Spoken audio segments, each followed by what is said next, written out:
Welcome to Thoughts on the Market. I am Vishy Tirupathur, Morgan Stanley's Chief Fixed Income Strategist. Today, I'll be discussing the policy changes that we have the highest conviction in terms of their market impact. It's Wednesday, December 18th at 10 a.m. in New York. As our regular readers are aware, Morgan Stanley strategists and economists around the globe came together to formulate our outlook for 2025 across the wide range of markets and economies we cover. A key aspect of this year's outlook is the potential for policy changes ahead from the incoming administration. The substance, severity, and sequencing of policies will matter and will have an important bearing on how markets perform over the course of 2025. We would put the potential range of policy changes into four broad categories: tariffs and trade policy, immigration controls, tax cuts and fiscal policy, and finally, deregulation. In terms of sequencing, our central case is for tariffs to go first and tax cuts to be last. As our public policy team sees it, the incoming administration will see fast announcements but a slow implementation of policy, especially in terms of tariffs and immigration. Slower implementation will mean that the changes will also be slow and the impacts on the economy and markets likely to be a lot more gradual. That said, it is in the area of deregulation that we expect to see the highest impact on markets, even though precise measurement of these impacts in terms of macroeconomic indicators such as growth and inflation is hard to come through. So with deregulation, we expect an environment in support of bank activity.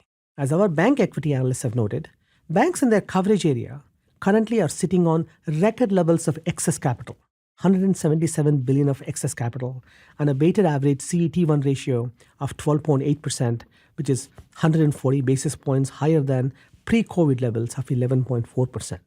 If Basel III Endgame is reproposed in a more capital-neutral manner, we expect U.S. banks will begin deploying their excess capital into lending, supporting clients in trading and underwriting, increasing their securities purchases, as well as increasing buybacks and dividends.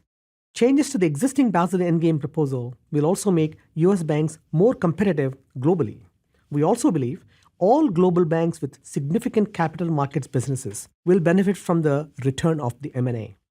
Another byproduct of Basel III Endgame being reproposed in a capital-neutral way pertains to what banks do in their securities portfolios. In the last few years, in the anticipation of higher capital requirements, U.S. banks have not been very active in deploying their capital in securities purchases, particularly agency MBS and CLO AAAs. With the deregulation focus, we expect that banks will revert to buying the assets that they have stayed away from, in particular agency MBS and CLO AAAs. The return of bank demand for CLO AAAs will have a bearing on the underlying broadly syndicated loan market, and even more broadly on credit formation and sponsor activity, which will be supportive of a stronger return of M&A that our credit strategists have been expecting. So in fixed income, if you pardon the pun, we are really banking on the impact of deregulation, which supports our view on the range of relative value opportunities in spread products, especially in securitized products. Thanks for listening. If you enjoy the show, leave us a review wherever you listen and share thoughts on the market with a friend or colleague today. The preceding content is informational only and based on information available when created. It is not an offer or solicitation, nor is it tax or legal advice. It does not consider your financial circumstances and objectives and may not be suitable for you.